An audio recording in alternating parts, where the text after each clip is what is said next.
This is A's Cast Live, your comprehensive look at the Oakland Athletics. And the pitch is swung on, hit the right field, hit deep. Whitefield going back at the track, over his head, and over the wall.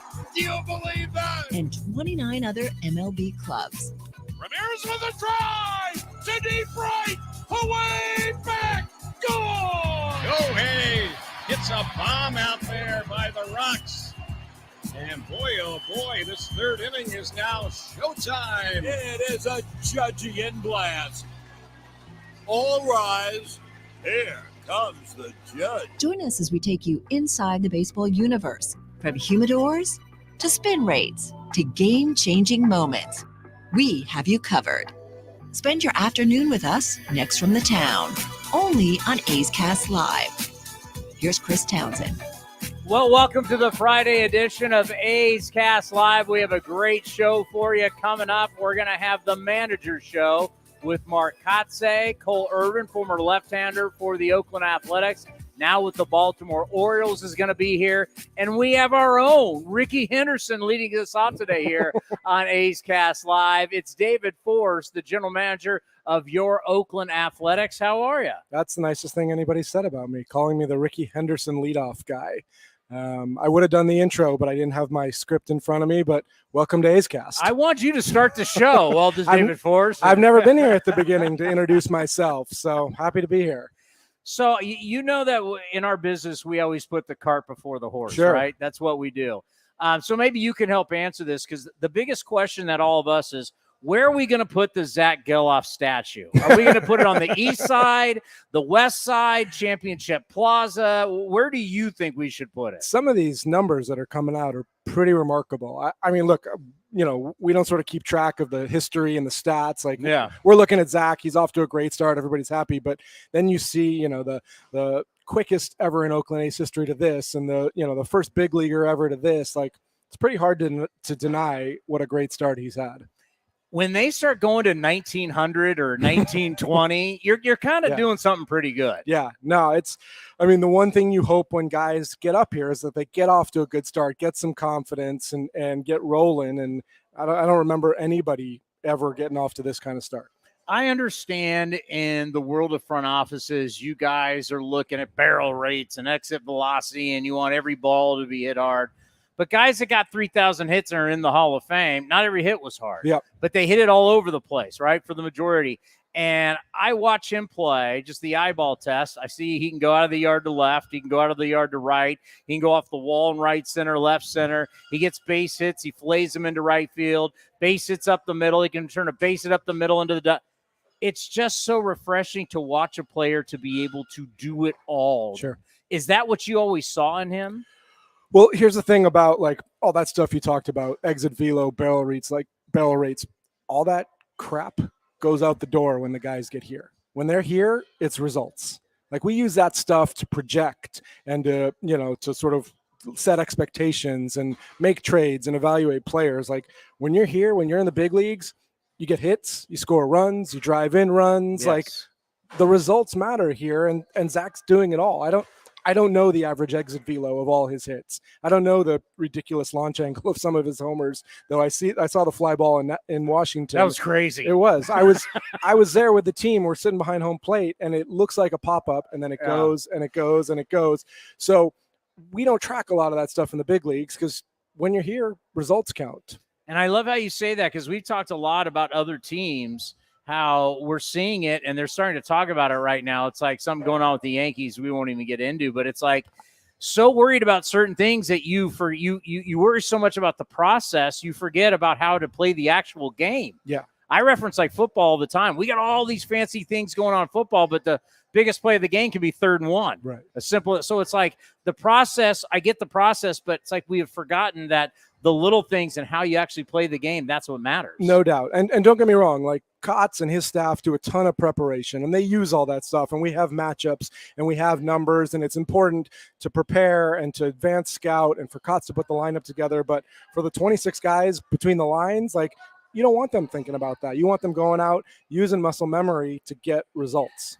And he's doing everything. For a guy his size, I mean, obviously we thought he was going to be a third baseman, but I mean, I'm telling you, you're not surprised, but I think for some of the words, like, he can run for his size. There's like really nothing he can't do. Yeah, no, he's incredibly athletic. He is fast. Like, we've seen some really good sprint speeds. Who sent me a text the other day was Brad Osmus, who was around Geloff in spring training last year when he was on our staff, and then was around him again in the WBC this year because Brad was on the Israel staff. And even he, like, having spent time on the field with Zach, sent me a text and was like, man, this guy is doing it all. Speaking of Team Israel, we were like a comp for him was Ian Kinsler. And I don't even think now watching him play, Ian Kinsler didn't do all this. I mean, he was a good player, no question about it, but he didn't do all this. Yeah, no, you're right. I mean, right now, like you said, he's doing things historically that have no comps. So you don't limit him that way. All right, so today was the first day because at spring training, I'd only seen Lawrence Butler play. Today was the first day when we went down to do the Mark Kotze show. I introduced myself and stood next to him. Yeah. Lawrence Butler's a big, athletic guy. He kind of reminds me of a speed rusher, like an outside backer type guy. Yeah. He's a big dude. He is. He's an impressive athlete. He is. He was about that tall when we drafted him, but there was probably about 40 to 50 pounds less of him. He was a skinny, gangly guy, and you see how they fill out. And Law's put in the work. I mean, he's really worked hard. I think, we've talked a lot about him over the past, week or so internally and look back at our reports. What did we expect? And one thing that a lot of people pointed to, he was not invited to the alternate site in 2020. When we shut down, we had that site down in San Jose. Law, he wasn't at the point in his career where he was invited. And I think he took it a little personally. And he came back a different guy in 21. Obviously, you miss that development time. There's only so much you can do. But everyone sort of points to the work he's put in since coming back in 21 and really remade himself as a player. I love that. How dare you not invite me? Yeah. Who the hell did GM? You do that to me? I'm going to cut. I like it. There's a chip on his shoulder. No doubt. Yeah, he definitely plays with that. And he talks a lot about where he comes from and the guys that he works out with in the offseason. There's a lot about him and Michael Harris. They work out with Marquise Grissom, this whole group down there, and they all push each other. And he has a lot to prove, and it's been fun to watch in a short period of time. Yeah, you check out the fours after you hit the home run. Love it. Long term, where does he play? Is it center? Is it right? Fluid, can play, where would you see him long term? I think he's going to do a little bit of everything, meaning all three outfield spots. And Mark feels good about him in center field right now, which is why he's out there, and he's done it. Obviously coming up through the minor leagues, you have to sort of fit everybody in, and there were some other center fielders. He was with Denzel a lot this year in Midland, and Denzel plays center, so he was in right, but he can do it. I mean, we talked about his athleticism, the way he runs after the ball. He's, same as Zach, he's out of the box looking for a double on balls that he hits. So I think he's going to move around. Obviously we have Esty who can play center here. JJ was playing center. It looks like he's going to be out for a little while. But I think he's going to do a little bit of everything. I hated to see that. Because I see the talent. Yeah. I know it's not all there. I mean, you got to hit. You have to hit. Hitting 200 is not good. You got to hit. But you can see the skill set of why he was taken fourth overall in the draft. It pains me. I really wanted to see Butler, Ruiz, Blade play together, give him that chance with 40-something games left. But what do you think on the knee? Will we see him again this year? We don't know yet is the bottom line. Unfortunate, impact injury like that, sliding in the turf, there's nothing you can do about it. It was encouraging that he bounced up and played the rest of that day, but clearly when he came in the clubhouse in St. Louis on Monday, it was swollen. We had to do the MRI, and he's got an ACL sprain. But, he hit the homer to dead center in Washington, made a couple really good plays up against the wall there, so you see the ability to maybe be a really above average corner outfielder. So it's a bummer because – if nothing else, you hope this last 6 weeks continues to give us an idea of who's who and what guys are capable of. And it looks like we're going to sort of be robbed of seeing that from JJ. We all play, amateur front office guys with the numbers that we have, that we get. And obviously Ruiz has not graded out so hot in center. I don't know what you guys are looking at, but do you see him long-term as a center fielder? I think we're going to see what he can do in the corners too. As long as Lawrence can play center, I think it'll give SD a chance in the corners and see. I mean, we all sort of forget he was new to center field. He came up as a second baseman, just really moved there the last couple years. So it's not totally fair to assume because he has this incredible speed that he's immediately going to be a great center fielder because there's a lot of tough angles. Yeah. And it's hard to play the balls in the corner. So we're going to continue to give him opportunities. But we'd also like to see how he does in the corners. I know I'm not the only guy, but I miss Ryan Noda. I miss Ryan. I mean, what does he do? He gets on base, and he started hitting for power. I think he's pretty good defensively. He runs well for a big man. I know he's gotten some hits now that he's starting to play with the Aviators, but you kind of start to see, right? Right. You kind of Geloff, and you see that you got the puzzle. You're starting to see the pieces. I think so. That's the hope. Again, in a season where you're not going to compete for a playoff spot, you got to get something out of it, and that's what you hope is to see what the puzzle looks like going forward. And I think Ryan will be back hopefully in the next few days. Got to make sure he gets his legs under him. He did miss a long time. He's missed about a month now. So, but he is getting some hits. He'll be back. Obviously, with Tyler here, Ryan's going to play some outfield too. So we'll mix him in to that group out there. But yeah, I want to get him back out there for that same reason. Get him another 5-6 weeks of ABs so we know exactly what we've got. How important is it for the young guys, especially when they get up here, to get past the finish line, whether you're having a great season, an okay season, or a bad season, to know what it's like to finish a full year and get through that finish line? Yeah. I mean, just in the last year or two, AAA is about as long as a big league season. You've got more days off, but you're at least playing until the end of September. So it sort of is a facsimile of a big league season, but it's nothing like the grind that this thing is. So yeah, whether you're performing, whether you're not, just getting to October 1st is going to teach a lot of these guys about what they need to do in the off season and make sure their bodies are right. Cause the young guys are getting by on youth for lack of a better word. I asked Tony Kemp how hard it is to get through 162 games. It takes a little different thing. And he's out there jumping into walls. So the young guys could take a note of what Tony does to keep his body in shape. I played 36 holes yesterday. I couldn't get out of bed today. It's very sad. That's why no one our age is out there, Tony. When we start talking about, and I know this is, long way to go here. I'm excited about spring training because all of a sudden I think Jordan Diaz has shown a little bit at third base. Mm-hmm. And then I know you guys are high on Brett Harris. There's a competition. Hernandez has really played well. He's young. Yep. You got Allen. There's competition. Geloff, we're already putting a statue up for him, so we don't have to worry about that. But you talk about Soderstrom and Noda, and all of a sudden you got these outfielders. You mentioned Denzel Clark. I mean, at some point, my guy Henry Bolte's going to be coming.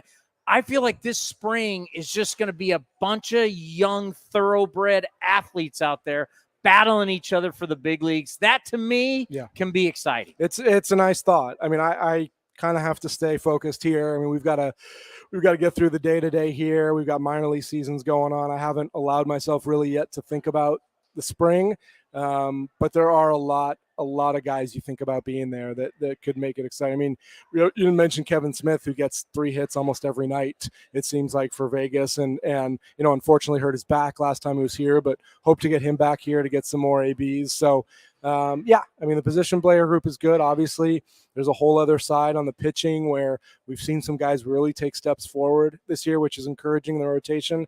Got to figure out who's going to come help them. I've had this conversation with Grady Fuson a couple times on this show where Grady talks about through the history of baseball, whether you're spending a ton of money and you're buying free agents or you're bringing guys up, whatever it is, to get the pitching and the hitting to go at the same time. Right. It is so tough to do. Yeah, it is. It's a hard thing to manage. I think, you look back at my first few years here, we knew, you had Tejada and Xavi and Jason and those guys. And not that we lucked in to Huddy and Mulder and Zito, but they came quicker than I think anybody imagined. Mulder, 99 draft or 98 draft, Zito, 99 draft. They were here in 2000 dominating. So, that worked out really well. Other sort of cycles of competitiveness, we went out and got pitching and trades and made it work. But yeah, that's the key is getting those two things to line up. Grady's right. He's seen it through cycle after cycle when this team has been good. That's what it takes. Why can't you just go get another Hudson Mulder and Zito? Why? We've been trying for 20 years. It's not that easy. Apparently not. And these arms too, it's like with the injuries and everything. So how do you feel about the arms that you've seen this year, the arms that that are coming. I know you just drafted a ton of arms, so that's a few years away. But how do you feel about the arms, the system overall? Yeah, I mean, obviously when you talk about arms, our focus is starting pitching. I mean, I think we've done a good job finding guys who've played good roles in the bullpen, but we know it all starts with the starters. And when you look at how consistent Sears has been all year, Paulie's been himself when he's been healthy. Medina and Waldachuk really sort of taking steps forward. It took Waldy a lot of time to get there, and I think Emo did an outstanding job with Waldachuk, working him out of the pen, 2 and 3 inning stints to get his command. And the last few starts, you've seen a little bit of what we saw last September. So Medina and Waldachuk come a long way. Muller's back here. We're going to try and do a similar thing with him out of the pen, get him some successful starts. So there's still hope for him. And then you look behind him. Joey Estes pitched really well in Vegas last night, in Reno, which is not a great place to pitch. Joe Boyle's on the mound for Midland tonight, made 2 really good starts since we traded for him. There is another group that you think about, again, the way we do with the position players, that puzzle, think about the rotation going forward. It's a lot of guys, especially, you talk about Estes, a lot of bad things can happen in Reno. I'm sure you know as well as anybody. A lot of bad things can. Now, and he's only 21. Yeah, Joey was high school draft by the Braves, came over in that trade, and really kind of figured some things out at AA this year and put himself on the map. It's great to see him pitching well. And you always talk about that, how trades have longer lives than we think, right? Trades turn into other trades and other signings. So we just react on, oh my God, they got rid of these guys. Like people forgot, everybody's Christian Pache, but here comes Joey. So all this haul you got between Olsen and Murphy, right? The 2 trades, Estes is not a guy people really thought that much. And now he's 21 years old and he's in AAA. Well, you and I talked 2 weeks ago about patience, right? Yeah. You got to have patience. I mean, you look at Joey Estes last year, first year over, a new organization, pitching in high A. Pretty mixed results, inconsistent, but he's adjusting to new places, new team. Guys have to get settled. There's a whole life here that guys have to go through. So got to have patience with all these guys, except Joe Boyle, who came out firing in those first 2 starts, punch out 22, and he's exciting. So Notre Dame Fighting Irish, the big guy throws hard. I know you liked him. I mean, is that one of those where you go, once again, I go back to what spring training could be like. Another one of these guys are like, I can't wait to see all of this. Yeah. No, I was thinking about going to see him pitch in San Antonio tonight just to lay eyes on him, but I think he'll be a little closer than that, hopefully, for his next few starts. Paul Blackburn, how many people – I thought you would trade him because I thought there'd be a ton of teams. Yeah.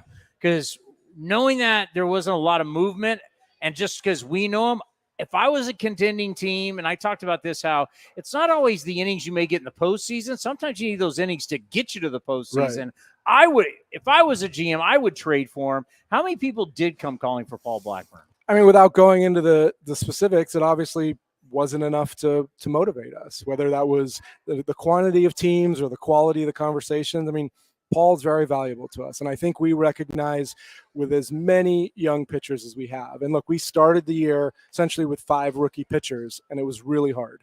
It was tough. And you saw the games in April and May where a lot of times by the 2nd and 3rd inning, we were out of it. And it was a tough way to start. But it's such a huge difference from where we are now with the stability of a Paul, of JP in that rotation where you feel confident you're going to get 5 or 6 innings, you're going to be in games and give the offense a chance. And Paul provides that. He's really, really valuable to the team every 5 days and then to a rotation like we have the other 4 days. That's why I think I could see him being there at spring training. You need to having at least one veterans key. Yeah, I think Kotz would like to have more than one. You get one. But yeah, they're valuable. Speaking of Kotz, I asked him at the end of the interview, we interview him every single week on the Mark Kotze Show, brought to you by nestbetting.com.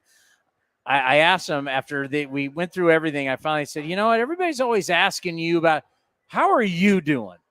How's Mark Kotze doing? And he paused. Yeah.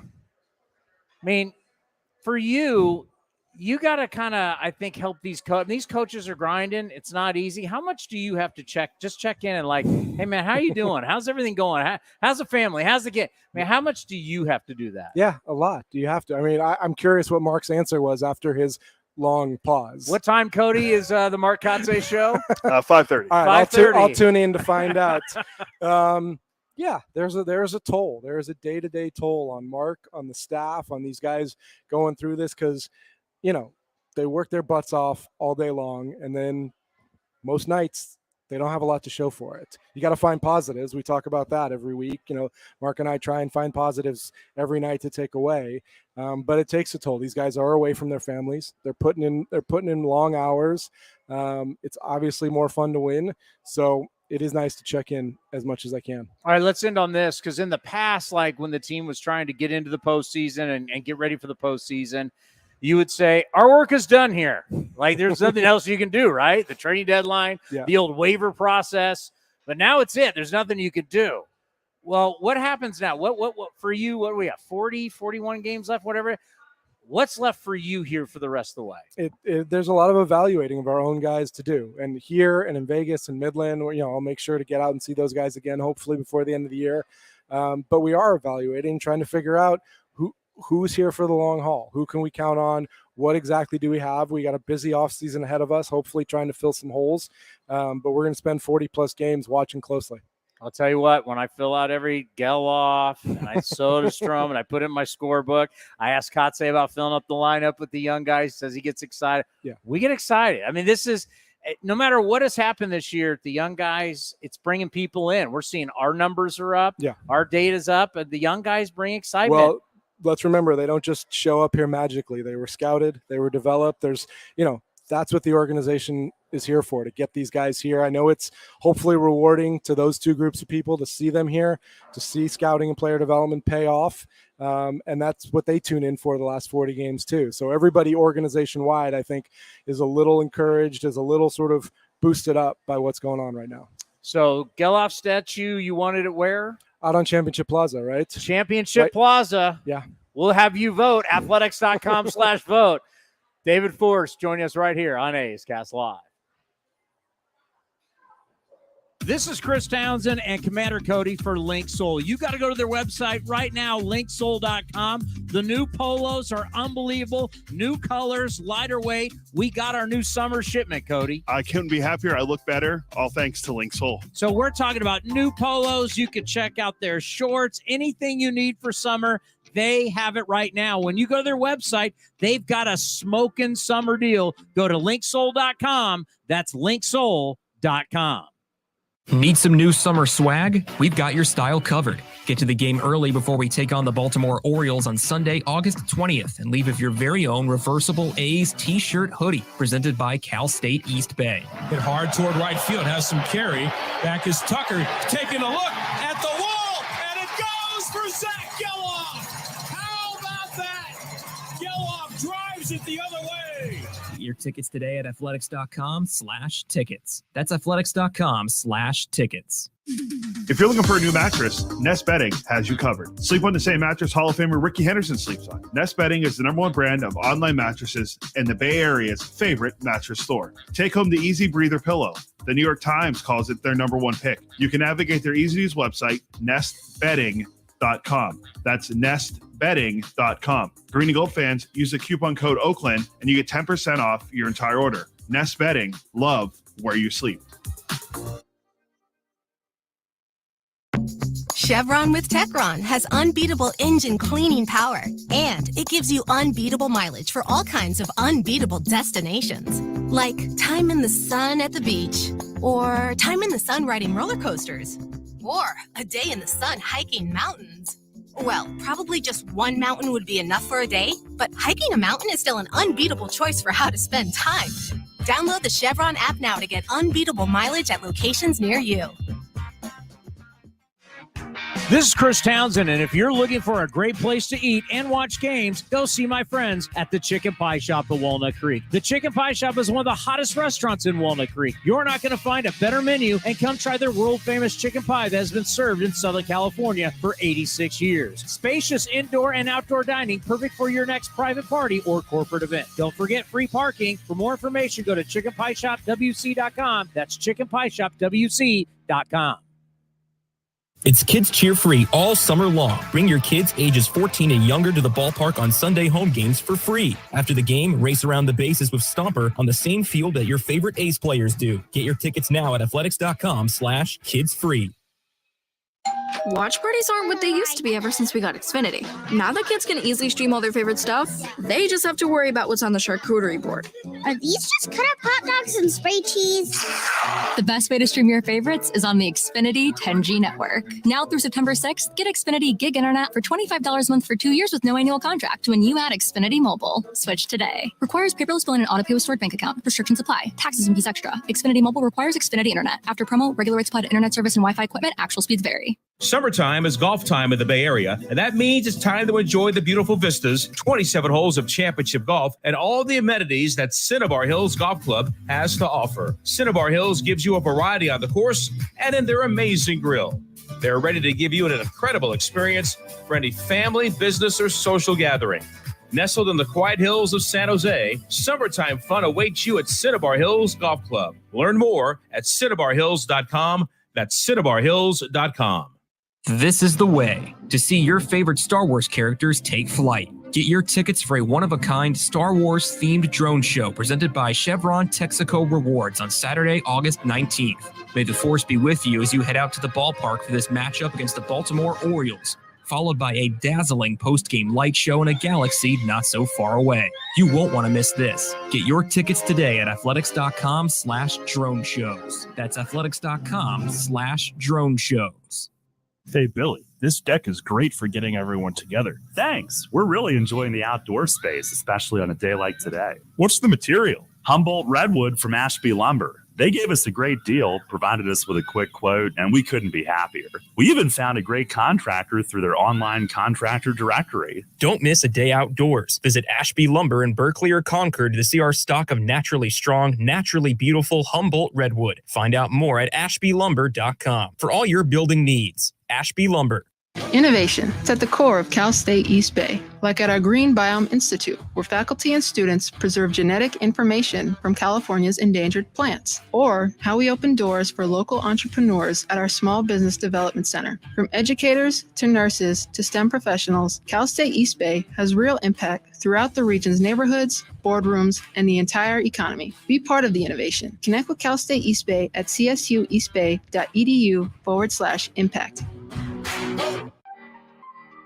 When Northern California businesses need some pop in their lineup, they call the bank rooted in the East Bay. Mechanics Bank. Since 1905, Mechanics Bank has been helping Bay Area and Northern California businesses find success and perform at the top of their game. See how they can make a difference in your business today. Call or stop by your local branch or visit mechanicsbank.com. Mechanics Bank, the official East Bay bank of the Oakland A's. Member FDIC and equal housing lender. A's Cast Live continues from the Treehouse. Here's Chris Townsend. Well, as you can see, hey, give me the menu. Give me the menu. As you can see, we're in the Treehouse. That means you could be here in the Treehouse. Gates are opening up. Ruby Lopez, I just saw Ruby Lopez, Amelia Schimmel are entering the building. It's happy hour. Drink specials, $10 Blue Moon. Brewed where? Coors Field. I bet you didn't know that. Bubbly Stash IPA. Draft Hoppy Valley Bubbly Stash, $10. Captain Morgan Pina Coladas. Did you like pina coladas? My wife told me and getting caught in the rain. She told me the true meaning of that song, and I was like, that's kind of depressing. Why is that depressing? What? I was tired of my lady. But it's they're like trying to get away from each other, and they meet each other, and they find each other again. That's kind of so depressing. They're both looking to cheat on each other. I know, that's why it's depressing. No, it's great. It's how it's love. It's reuniting love. Yeah, love's great. So I mean, you've been married twice. You understand. We've got happy hour specials going on here at the Treehouse. A's up against the Orioles. Truly one of the great stories in baseball. And as much as I hate to give them props, this is all the Astro way. This is all the Astro way. As much as we hate it and we hate these guys, the Astros, Mike Elias came from the Astros. He's part of the Jeffrey Lunau tree, and as bad of people they are, and they're evil people, and they at some point, sometime, I don't know at what point, but they will meet there will be pain and evil to them for how evil they are. Most likely, yeah. I mean, we've had I don't know is when they meet their maker or not, but there's been some evil stuff come out of Houston, and these guys came from Houston. But obviously, if you look at what's happened in Houston and you look at what's happening in Baltimore, I would say the model organization right now in baseball. You have to say who, but it's not really fair because you're in the second largest city in the country. You have a huge economy in the city. It's hard to compare LA to everybody else. I mean, you basically have New York and you have LA. Chicago's a big city. Dallas, Fort Worth, you have but LA and New York are completely different animals. But with that said, the Los Angeles Dodgers, with their resources and what they've been able to create there, they keep on having a farm system that's highly rated. I do think it's laughable how many people are so excited what a baseball magazine has to say about your farm system. Like I have a buddy who's a Red Sox fan. He goes, "You're wrong on High Bloom. They're in the wild card hunt." I went, "Everybody's in the wild card hunt." You know who the Red Sox are playing this weekend, right? They just lost to the Nats. But you know they're playing starting tonight, right? No. Yankees, Red Sox, baby. So, yeah, they just lost to the Nats yesterday. Yeah. But he's trying to brag to me that they're in the wild card hunt. I'm like, yeah, everybody's in the wild card hunt. You're a joke if you're playing that card and you're the Boston Red Sox.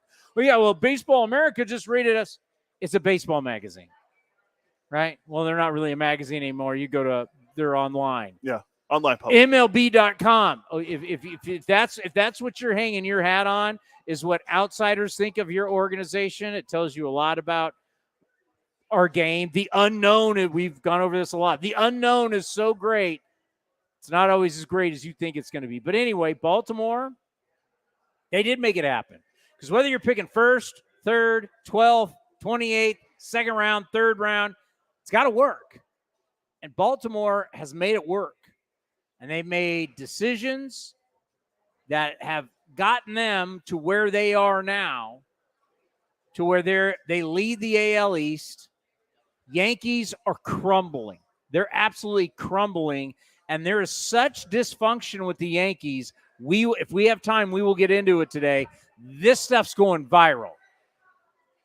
And it's going to be, and I one of the reasons why it's tough to talk about is because when you talk about it, you look like you're an anti-analytics guy. I am not an anti-analytics guy. What I've always said is it's not the end-all be-all. Now, certain teams will go, wait, you just talked about the Astros and you just talked about the Orioles. I get it. But especially with what's going on with the Yankees, you're seeing, and it's going everywhere. There's going to be some dramatic changes with the Yankees at the end of the season. And you think about giving the Orioles props. You think about Tampa gets out to the historic start. Tampa has still played good baseball. Their second half hasn't been all that great, but, you cash all those wins early. It is so rare to have a year like when the Mariners won 116, the Yankees won 114? 114, yeah. It's very rare. We saw the Dodgers won 111 last year. Saw the Astros and Dodgers that one year, 107, 106, Giants, Dodgers, 107. It's hard to win that many games, yet to be that consistent throughout a year. But it does happen. But I'm happy for the Orioles. Like you're going to see tonight, you're going to see a lot of Orioles. You're going to see a lot of the bird hats out there. See one right now. We talked to Cole Irvin earlier today. It's a great ballpark, Camden Yards. Having been there in Baltimore, it's a great old school baseball city. So to see kind of like a rebirth of this franchise and to know that it's taking down the Red Sox, to know it's taking down the Yankees. Hey, everybody loved the Toronto Blue Jays. How many times were the Toronto Blue Jays the chic pick, the pick that was going to look at all the talent? They've got all the stars, kids, and they're all blossoming. Good to see Bo Bichette. He's back. Yeah. I saw him in rehab. I thought I heard Duquette and Bowden and Farron talk this morning. He's going to be back this weekend. Okay, could be back. All I know is yesterday he was playing in AAA. Oh, so he might be back tonight. So it's good that he's going to be getting back. I don't know exactly when. He was in AAA yesterday, but it hadn't worked out. And right now it's kind of a two-horse race in that AL East. But and at one point we were talking about how all the AL East is going to be the American League postseason. Well, that's not exactly the case because here come the Astros. Of course, you have what's happening with Seattle. They're playing much better baseball. The Texas Rangers. It's real interesting. And I'm just happy for Baltimore. I think it's good for the game. It's good for the game. As you mentioned, it's now Red Sox, Yankees, so that will be all weekend long. Fox is addicted to it. MLB Network's addicted to it. That's all you're going to see. ESPN Sunday Night Baseball. I don't know if it's Sunday Night Baseball. Check Sunday Night Baseball. What is it this week? No way. No way. The 5th and 4th team in the AL East. Isn't the Little League World Series on? So I think that might be. That's why they're not. I don't think there's a Sunday Night Baseball game this week. That kid. Oh yes, it's Phillies Nationals at Williamsport. They're playing the game in Williamsport. So, well, I mean, Yankees, you rather have the Nationals. I mean, they're playing better this second half. But Nats just beat the Red Sox again yesterday. Nats, we saw, are getting better. Bo Porter said, very obvious at this point, Nats won the trade with the Padres for Juan Soto. I mean, hard to argue. Abrams, Mackenzie Gore? Well, then again, like what we just talked about with David Forrest, it also depends on what the Padres do with Soto. Yeah. Because if the Padres keep Soto or flip Soto and they're able to get a bunch of pieces back for that, then you're able to kind of replenish what you gave up. It's going to be hard to flip him because he's a free agent after the season. So unless you re-sign him and trade him, a couple of years in, yeah. But he's a free agent after that. Was it? No, sorry. No. Next year, you're right. Yeah. Sorry, that's my mistake. You got if you got a team that goes in with the, hey, I got this guy for a whole year in a World Series, you could flip Juan Soto. You kidding me? Real quick, I know people are hey, is this the Padres' last stand this weekend against the Snakes? Are you serious? I mean, wait, are you serious?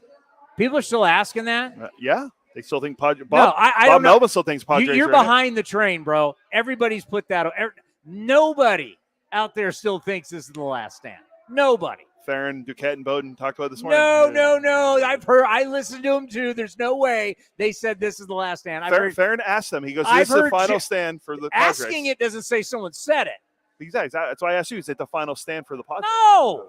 You are what you are in August. Everybody, this whole thing that these guys people are still up for the wild card. What you think you're finally now you're gonna flip the switch on August 18th? Now you're gonna do it? Well, your guy could win the NL Cy Young, so maybe they're gonna. Now the flip is gonna get switched. That's a joke. Yeah, I guaranteed Jim Duquette and Jim Bowden were on it. They're both on it. Yeah, they both said no. They both said they're done. They all both said the Yankees are done too. Yeah, you're done. Bowden was really good on the Yankees, by the way. But the Orioles, there was a report out yesterday from, I believe it was John Heyman, that the Orioles haven't ruled out calling up Jackson Holliday at some point before the end of the season. He was just drafted, last year? Number 1 overall? Well, I mean, for the Angels. The highlights I've seen, the kid's incredible. But I rather talk Zach Geloff.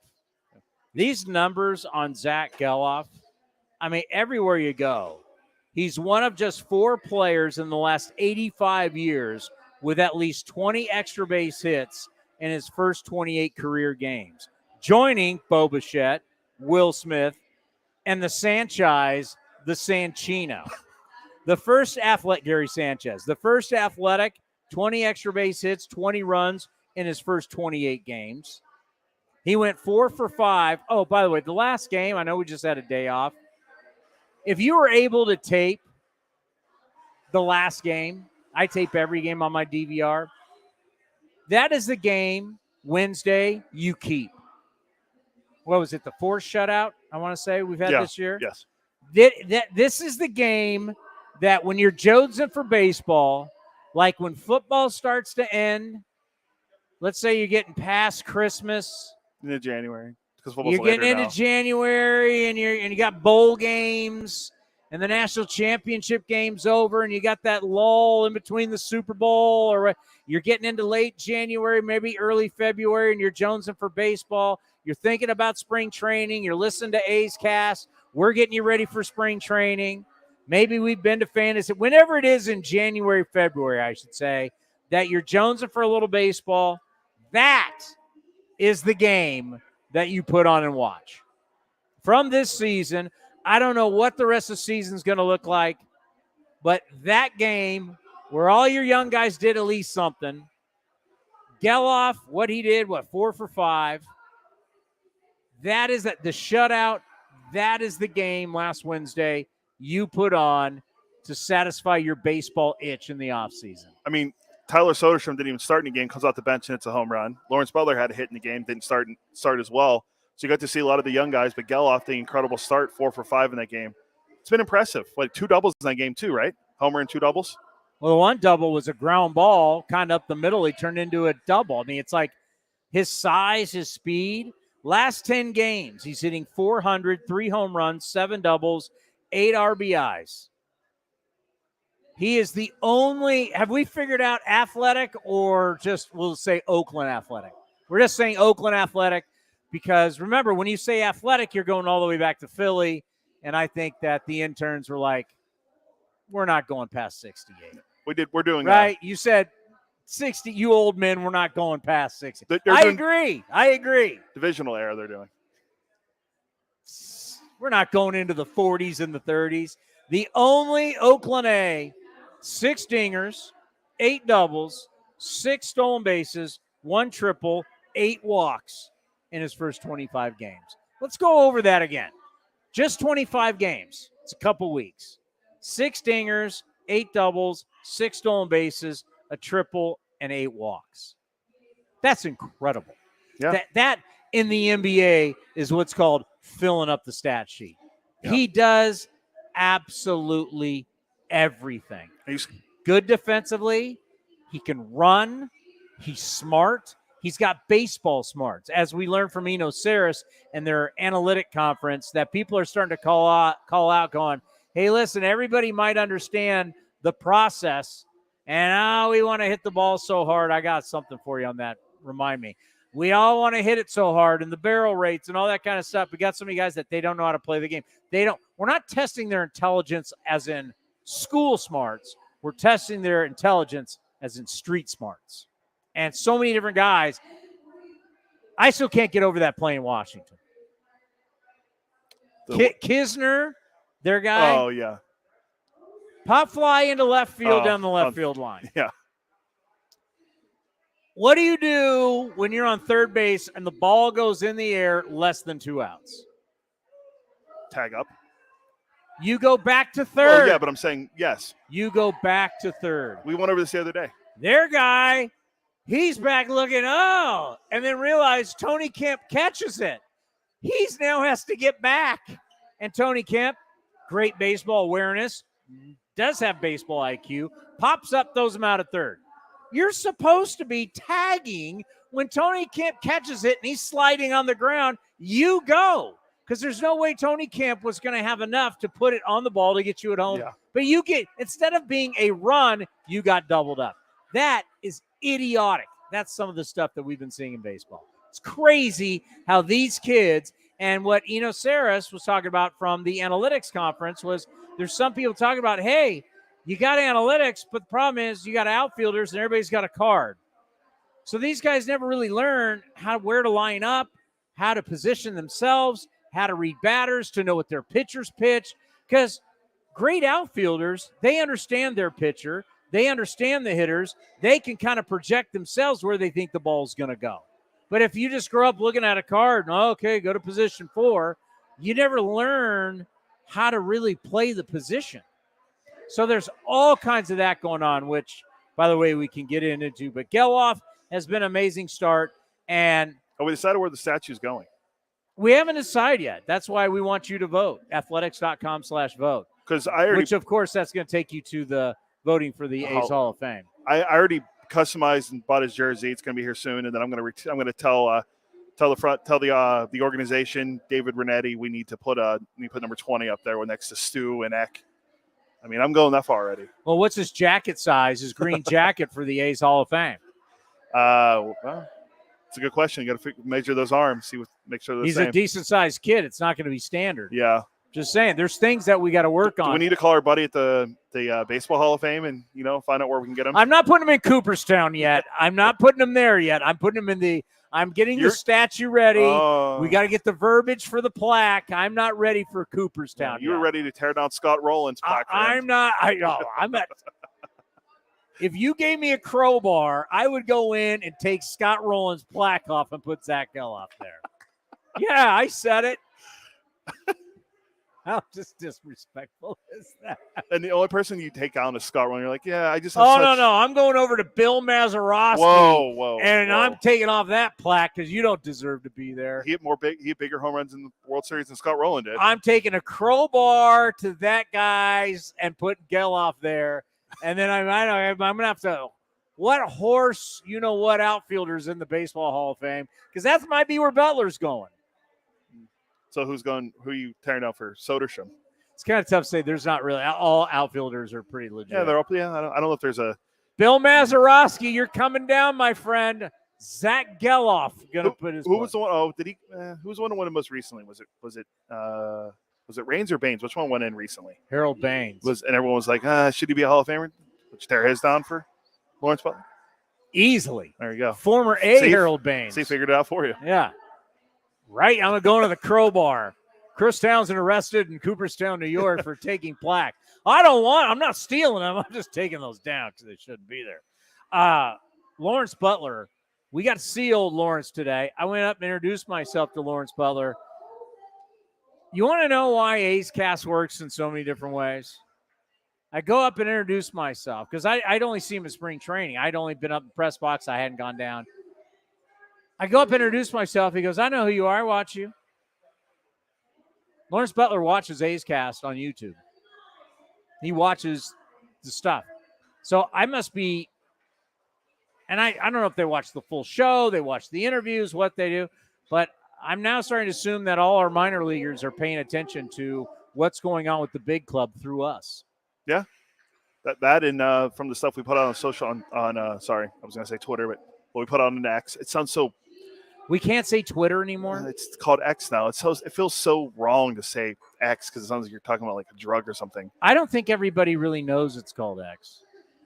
It's probably they still have to. Everybody is still referencing Twitter. Yeah, you still type in Twitter when you go to the website. But I put a lot of clips out on Twitter when we talk about like the guys like Butler and Geloff, when we have Bobby Crosby on and Fran Reardon. So yeah, they can watch the show, and because you can go all to the links right there. So yeah, they're definitely watching the stuff that we're putting out on social media, which is great. He's a big dude. He looks like a linebacker. Like was he 6'3", 210? Makes sense. He's yoked. It's more of a hybrid safety now, but 6'3" is big for a safety. How big is You're not guarding wide. You're not able to match up in the secondary at 6'3". Probably not. I'm trying to think if there's any safeties that big. Yeah, 6'3", 2 something. These athletes are freaks now. I mean, there's defensive linemen that run like 4.6 40s. You think a 6'3", 200-something pound guy's covering a wide receiver running 4.4? Most likely not, unless he runs that fast too. No, you got a guy who's 6'3", because, I mean, if we were playing football here, they would bulk him up to about 240, and he'd be an outside backer. Who's the best safety? Derwin James? Would we say he's the best? He's not even close to 6'3". I know, but I'm just trying to think of like the best safeties in the league. Man, it's just stick to what you know. Yeah. Stick to baseball. But yeah, he looks like an outside linebacker. He looks like a guy. I mean, he's a big man. I mean, if he wanted to, he could put on a lot more weight. But I'm just saying, Lawrence Butler, it's impressive. Like when you talk about Jose Canseco, yeah, I like that comparison. And so did Jonathan Mayo. We had him. Jonathan Mayo's like, but I mean, think about it.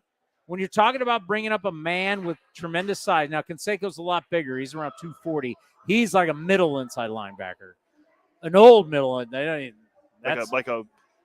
a Mike Singletary. I was going to say Singletary. Yeah. That's impressive. Bringing up athletes. I hope that excites you. It excites me. It like I haven't had a whole lot of excitement. I gotta be honest. You know, Jonah Bride coming up is not doing much for me. And no offense, but it's like now that you're starting to see the young guys, which we talked about that, to watch the young guys come up, it brings the excitement. It brings the sizzle to the steak. What are they going to do? Well, already Geloff's all over the MLB notes. Everywhere you look, it's Geloff. I mean, Our interns put this together. This August, Geloff has a higher batting average, 370, than Luis Ariz, who's only hitting 238 this month. This month, Zach Geloff has more home runs than Shohei Ohtani. It's pretty good. Oh, sorry, Kirby Steen's going to be up in the next few minutes. That's our ace player today for everyone. He joins Marcus Semien as the last two second basemen to have 8 home runs, 7 steals, 16 RBIs in a 28-game span. He's on an incredible roll right now. I mean, when you put yourself in there with Ohtani. And then you throw in Soderstrom went deep again. And you throw in Butler. And Allen's getting better. Allen's starting, you can tell, getting just more. It's just the rhythm, he's getting better. Give some credit to Jordan Diaz. Jordan Diaz, who is turning himself into a guy that, okay, I have no problem him playing third base. He's looked fine over there. Remember how everyone said he was going to be a horrible defensive player? I haven't seen too many issues with him yet. He's actually made some scoops at first. I mean, that one clank off his glove in Colorado, but for the most part, Eric Martins is doing a great job working with him. Give Eric Martins credit. I mean, give all these coaches credit. You're dealing with a bunch of guys that, they should be well coached, but, you got to keep coaching them. Years ago, you came up to the big leagues, everybody just expected you. You got to keep coaching these guys. And you know what? Development, you got to develop all the way through, including once you get up here. Because as we said, baseball smarts lacking in a lot of organizations. We don't want to be that team. We don't want to be the team that's not buttoned up. We don't want to be the team that's not prepared. I had an off-camera conversation with Mark Kotze about that, because if you guys follow the post-game show, Perez going tonight, Francisco Perez was not prepared when he came in Washington. His bases loaded. He came out of the bullpen. He didn't have his pitch comp. All of a sudden, you got Langoliers has to come out. Well, you don't have your pitch comp. They got to look into the dugout. The dugout, where the hell's the pitch comp? Well, they got to get the pitch comp, and they got to run it out to him. Next, the home plate umpire's got to come out. What's going on? We're on a clock, guys. And then the umpires. So all this is going on as you're coming into a bases-loaded mess, which you then walk that first batter, and then after that give up a 3-run triple. Now, some of you might have thought I was being a little harsh, but I said pitch comp is a part of your equipment. So if you don't have pitch comp with you, you're not prepared. And then we saw in the St. Louis series. Oh, this wasn't the St. Louis series, right? Yeah, this is in the St. Louis. Yes. So we saw in the St. Louis series, the last game, was it Thompson, the reliever that came in? NBC cut away to show him as he threw his last pitch, took a drink, put towel over his head, and the coach goes, pitch comp. He goes, thank you, boop, before he ever came out of the bullpen. Was that Lawrence? Was it Lawrence? It's Lawrence? I think it's one of them. It's one of those Cardinal relievers. So I was like, see, that's what I'm talking about. And so before our interview with Mark Kotze today, I brought it up with him. He goes, yeah, it was a screw up. The little things. I see little things. It's the little things.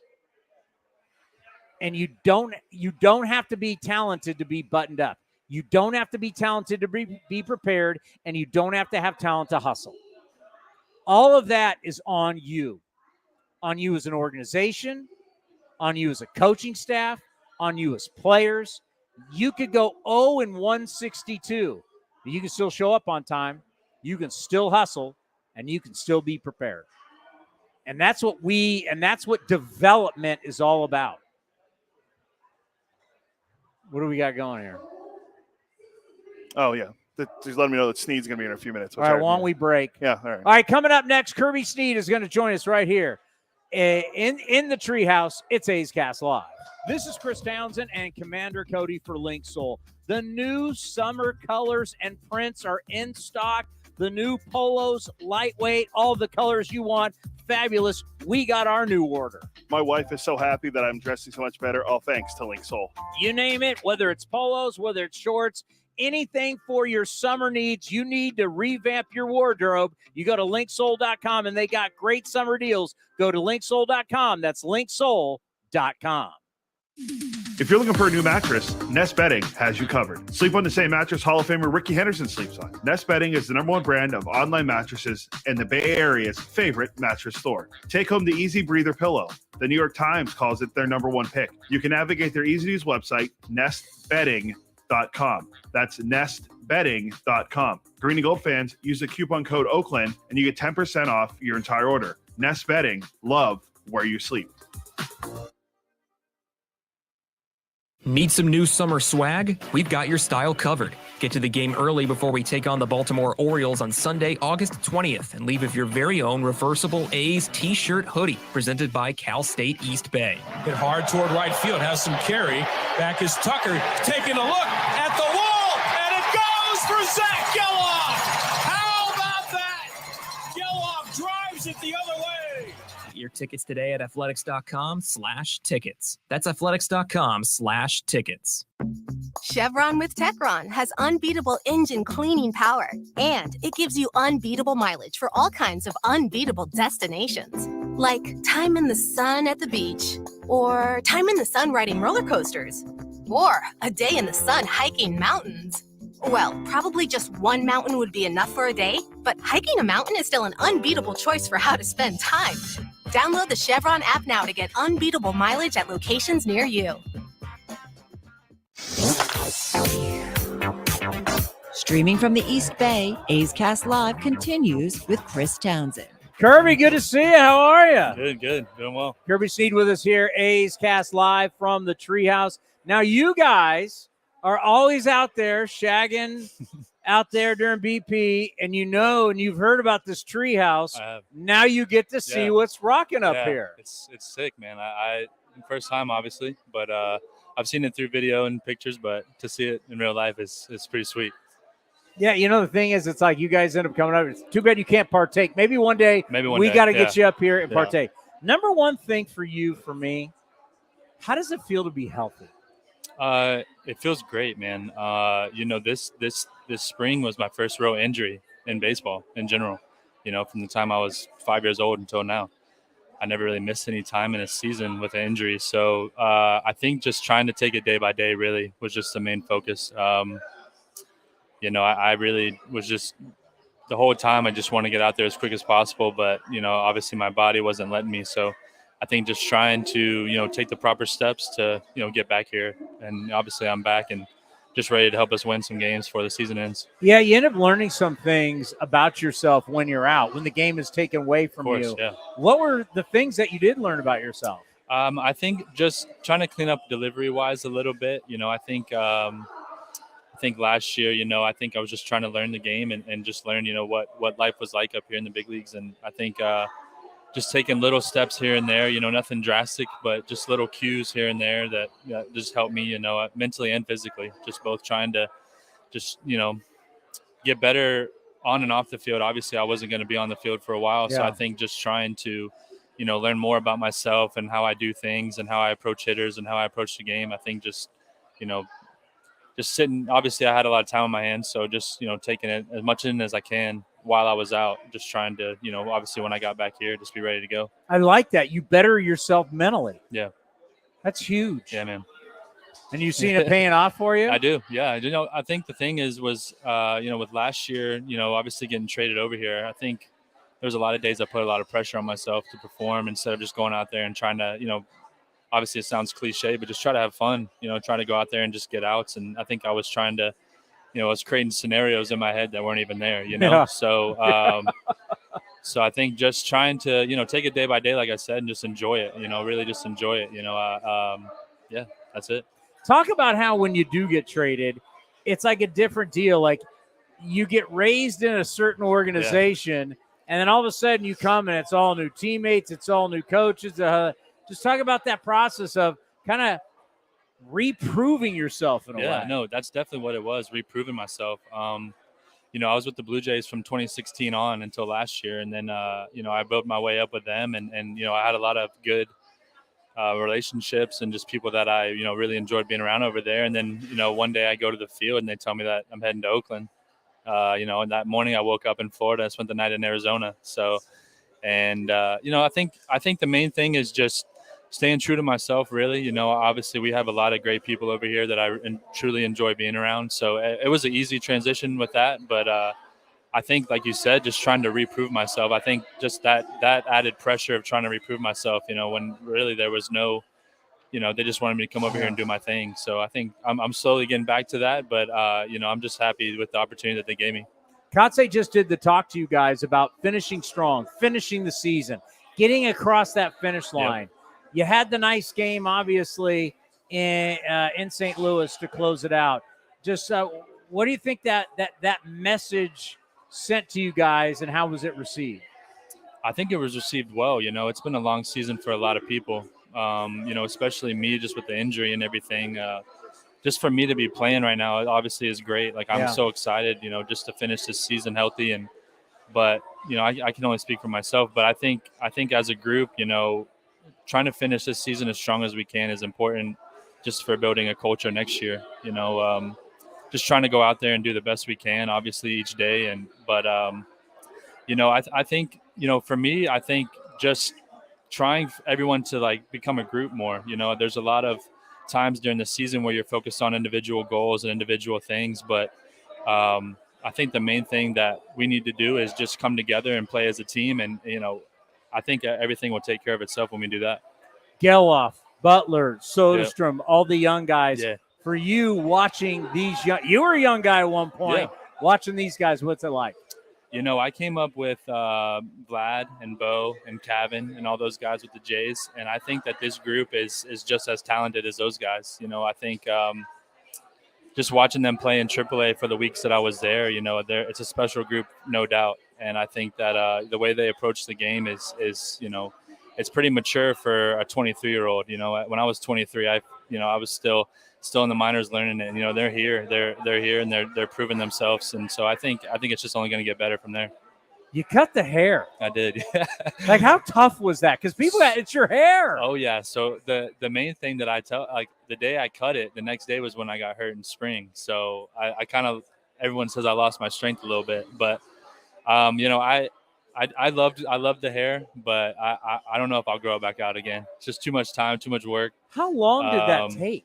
Yeah, so the COVID year was pretty much when it always been decently long, but the COVID year was when I really just grew it out. Yeah. And then 21 with the Blue Jays, I grew it out. And then last year just kept it rolling. And I kind of kept it for AJ last year, and then he left. So I was just like, oh, okay, well, I might as well cut it now. By the way, speaking of as a Florida Gator and an SEC guy, this whole college thing's getting crazy. It's crazy, man. Yeah. Texas and Oklahoma are in the SEC. Oh, yeah. It's going to be crazy, man. I can't wait. Who would have ever thought, you think traditional, like a Tennessee, a Georgia, a Florida, a Alabama. Hey, it was already weird Texas A&M being in. How weird is it going to be Florida Gator baseball in a conference series against Oklahoma? Oh, it's going to be crazy, man. That's the main thing is the baseball, basketball, all those football, they have enough money to in the TV, but I think all the other sports, it's going to be a crazy schedule, man. And I think it's good for the conference, as much exposure as you can get. The SEC is a great conference to play in and to get, to any next level you want to play at. But it's crazy. I grew up a huge Gator fan, so I'm just excited to see where it goes. But who knows? Great stuff. I appreciate it. No problem. Thank you. We got more coming up next right here on A's Cast Live. This is Chris Townsend and Commander Cody for Link Soul. You need to redo your wardrobe, especially for summer. They got new colors, new styles. Summer is here. The polos, unbelievable. The shorts, you name it, we got our new order. My wife is the happiest one out of all of us because I look better, thanks to Link Soul. And they've got unbelievable deals right now for the summer. So what are you waiting for? Shirts, polos, shorts, you name it. You go to linksoul.com. That's linksoul.com. Innovation is at the core of Cal State East Bay, like at our Green Biome Institute, where faculty and students preserve genetic information from California's endangered plants, or how we open doors for local entrepreneurs at our Small Business Development Center. From educators to nurses to STEM professionals, Cal State East Bay has real impact throughout the region's neighborhoods, boardrooms, and the entire economy. Be part of the innovation. Connect with Cal State East Bay at csueastbay.edu/impact. This is the way to see your favorite Star Wars characters take flight. Get your tickets for a one-of-a-kind Star Wars-themed drone show presented by Chevron Texaco Rewards on Saturday, August 19th. May the Force be with you as you head out to the ballpark for this matchup against the Baltimore Orioles, followed by a dazzling post-game light show in a galaxy not so far away. You won't want to miss this. Get your tickets today at athletics.com/drone shows. That's athletics.com/drone shows. Unbeatable mileage from Chevron with Techron unlocks all kinds of unbeatable trips, like to family dinner the next town over, or to a family wedding the next town over, or even to a family reunion over the river and through the woods at Grandma's house. Any drive is worth it to see Grandma, especially when you can stop along the way for unbeatable cleaning power from Chevron with Techron. Your engine will be thanking you for making the trip. Download the Chevron app now and find unbeatable mileage near you. This is Chris Townsend, and if you're looking for a great place to eat and watch games, go see my friends at the Chicken Pie Shop at Walnut Creek. The Chicken Pie Shop is one of the hottest restaurants in Walnut Creek. You're not going to find a better menu, and come try their world-famous chicken pie that has been served in Southern California for 86 years. Spacious indoor and outdoor dining, perfect for your next private party or corporate event. Don't forget free parking. For more information, go to chickenpieshopwc.com. That's chickenpieshopwc.com. Hey, Billy, this deck is great for getting everyone together. Thanks. We're really enjoying the outdoor space, especially on a day like today. What's the material? Humboldt Redwood from Ashby Lumber. They gave us a great deal, provided us with a quick quote, and we couldn't be happier. We even found a great contractor through their online contractor directory. Don't miss a day outdoors. Visit Ashby Lumber in Berkeley or Concord to see our stock of naturally strong, naturally beautiful Humboldt Redwood. Find out more at ashbylumber.com for all your building needs. Ashby Lumber. Summertime is golf time in the Bay Area, and that means it's time to enjoy the beautiful vistas, 27 holes of championship golf, and all the amenities that Cinnabar Hills Golf Club has to offer. Cinnabar Hills gives you a variety on the course and in their amazing grill. They're ready to give you an incredible experience for any family, business, or social gathering. Nestled in the quiet hills of San Jose, summertime fun awaits you at Cinnabar Hills Golf Club. Learn more at cinnabarhills.com. That's cinnabarhills.com. Need some new summer swag? We've got your style covered. Get to the game early before we take on the Baltimore Orioles on Sunday, August 20th, and leave with your very own reversible A's t-shirt hoodie presented by Cal State East Bay. Hit hard toward right field, has some carry. Back is Tucker taking a look at the wall, and it goes for Zach Geloff. How about that? Geloff drives it the other way. Get your tickets today at athletics.com/tickets. That's athletics.com/tickets. Watch parties aren't what they used to be ever since we got Xfinity. Now that kids can easily stream all their favorite stuff, they just have to worry about what's on the charcuterie board. Are these just cut up hot dogs and spray cheese?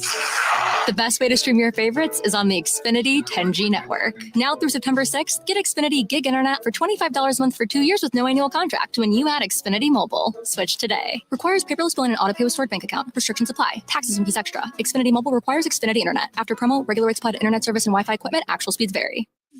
If you're looking for a new mattress, Nest Bedding has you covered. Sleep on the same mattress Hall of Famer Ricky Henderson sleeps on. Nest Bedding is the #1 brand of online mattresses and the Bay Area's favorite mattress store. Take home the Easy Breather pillow. The New York Times calls it their #1 pick. You can navigate their easy-to-use website, nestbedding.com. That's nestbedding.com. Green and Gold fans, use the coupon code Oakland and you get 10% off your entire order. Nest Bedding, love where you sleep.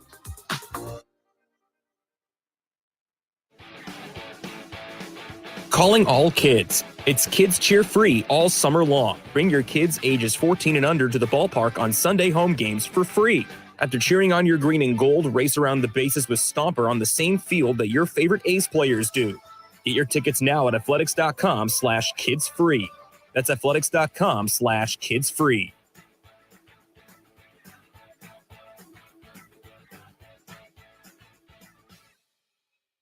Looking to stay up to date on all things A's? Head over to athletics.com/A'scast. That's athletics.com/A'scast to listen to A's baseball in full 24/7 coverage of the A's, only on A's Cast. With a single click, you can stream great shows, live pre- and post-game coverage, and of course, all the great action of the A's this season. Head to athletics.com/A'scast today.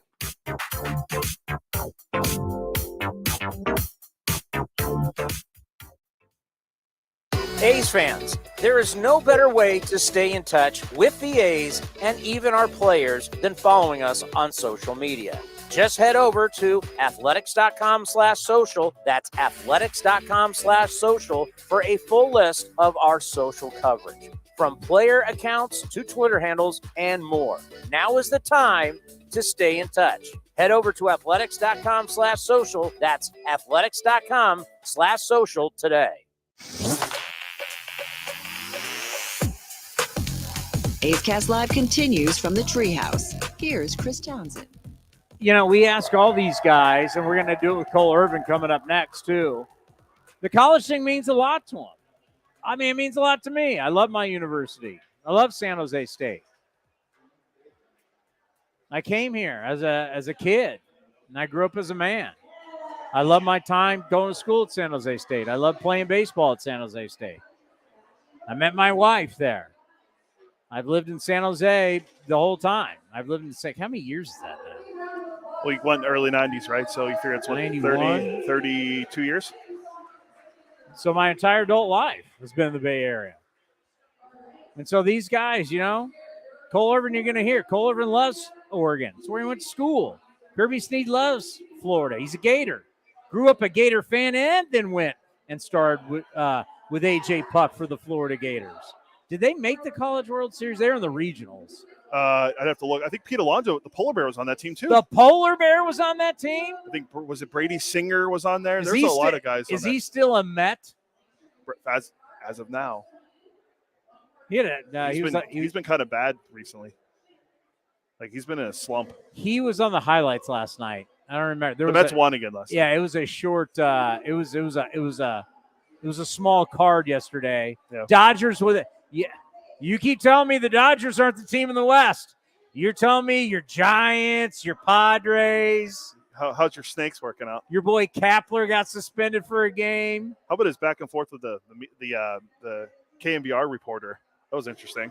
He asked him about why would you pinch hit a guy one day, not use him one day, but use him the next day when the splits were pretty much. It was like a whole question about, like, it was the same situation. And Kapler, he goes, well, do you understand why I didn't do it? And then it was kind of like condescending back and forth. And it's like, you really didn't have to do that, Gabe. Did the reporter make a good point? He's asked a question. So he's asked him a question. I know, but excuse me, did he ask a good question? Yeah, he was asking why he didn't hit. He used Austin Slater. It was something about Slater and Matos or Elliot Ramos, and something like that. And he was just asking about, like, why he pinch hit him one day, but why not the other? But, you know, how good Slater's been pinch hitting. He's one of the best in the league and all that. And it's just like, he didn't snap at him, but it was just like a very condescending back and forth. Okay. And people weren't happy. Do we have time to get into this Yankees thing? Maybe for a few minutes after Cole. All right. Our buddy Cole Irvin, one of our favorites all time here on A's Cast Live. We were able to catch up with him earlier today in the Orioles dugout.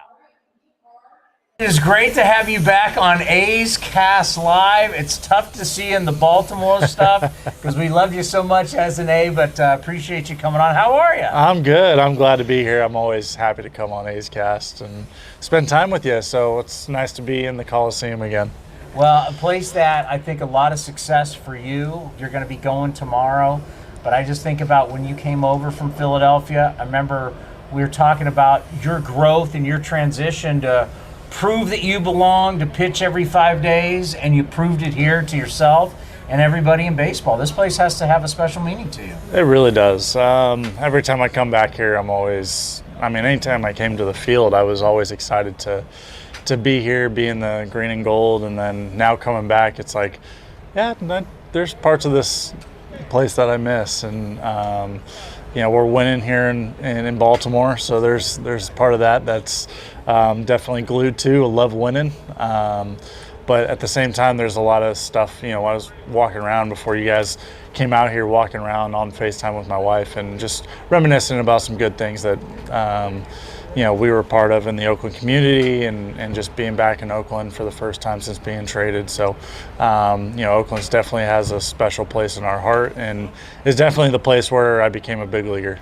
Yeah, we'll want to talk to you obviously about what's going on in Baltimore, but just, one more about Oakland, just like the friendships. And I think about the pitching staff with you and Minaya and Bassett and Frankie Montas. Just, when you reminisce about how close you were with some of these guys. Nobody's here anymore, but you have to think about all those guys. Oh, yeah. I mean, I still talk to Bassett nearly every day.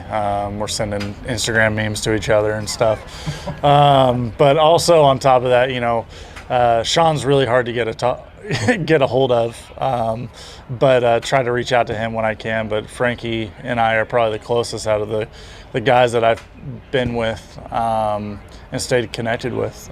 So, just such great teams, such great camaraderie with the past two Oakland teams that I've been on. And, there's a lot of guys in this dugout across the way that I'm still friends with and miss dearly because, you were in the trenches together for parts of 2 seasons or part of a year, and you really learn a lot about each other. So definitely miss a lot of things about Oakland, especially the sports support staff.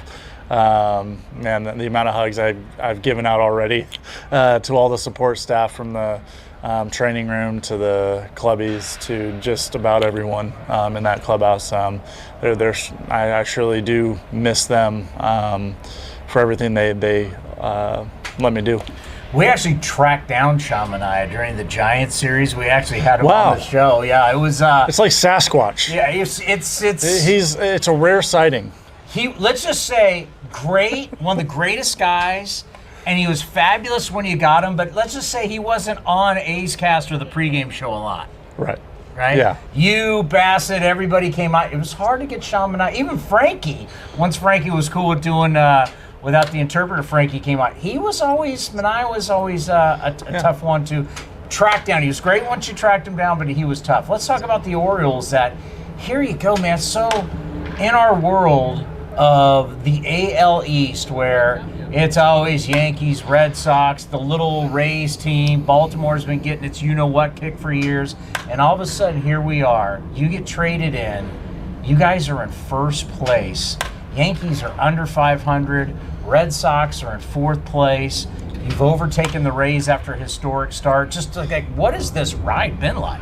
It's been pretty amazing, and that all extends all the way back to spring training. This group was very youthful coming in, and a lot of it reminded me of the 21 team that I was a part of here in Oakland. Just the camaraderie, the closeness, how quickly we got together and started playing together as a group and actually caring about each other.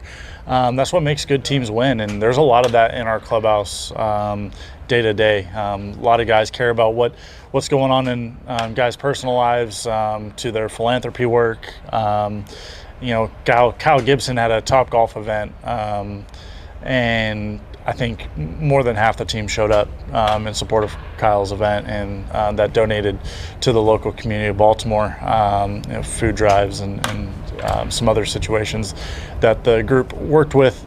So it's just amazing that this team is so close in that way. We all work together. We all want to be a part of each other's lives in some capacity, and a lot of lifelong friendships being created in this clubhouse. And the other thing was, like, there was already that established camaraderie because a lot of these young guys came up together, played together, and knew what made each other tick. So it wasn't that much of a transition when they got to the big leagues. And Adley Rutschman is the real deal. So no doubt. Same with Gunnar Henderson as well. Geez, I mean, I could go on about the rest of our team, but I mean, those guys are real deal. Watching them play every day is a lot of fun.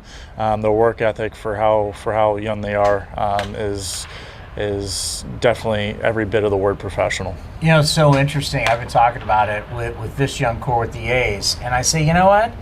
And Baltimore's a great example. It's okay if a young group comes out and gets their ass kicked every single. They're going to learn from it. They're going to grow from it. And there is no question, getting beat up every single year in the AL East, getting beat up in the minor leagues, that this young core has really come together. And it's so funny when you talk about great teams.